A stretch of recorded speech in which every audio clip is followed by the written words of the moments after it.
What if I told you that the Chase Sapphire Preferred and Sapphire Reserve have a secret entertainment benefit that's ending soon?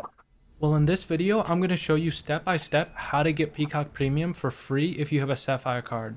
All you have to do is go to your Chase Sapphire card account, click More, click Card Benefits, and scroll down till you see the Instacart Plus membership.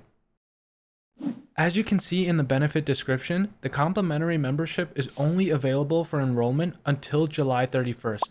If you enroll now, you'll still get the 6 months of Instacart Plus, and as you can see, I just recently activated the benefit, and so the site says it'll last until January 10th, 2025.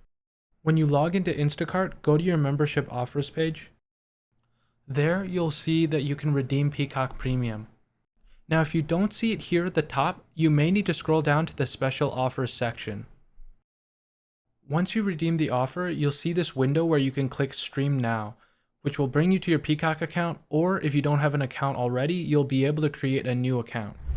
Just to show you that this is working, if I log into my Peacock account, you can see that it says my subscription is included with Instacart Plus.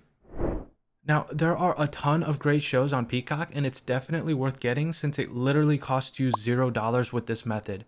And if you didn't know, the Olympics will also be streaming on Peacock later this year, so make sure that you enroll in the Instacart benefit before it's too late. One other reminder is to make sure to set a notification on your calendar to cancel Instacart Plus before they charge you.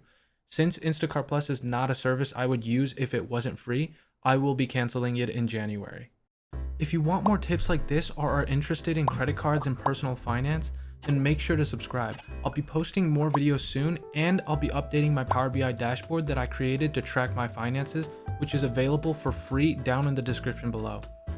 In the upcoming update, I'll show you the changes I've made to the spend analysis page and how I use it, so keep an eye out for that video.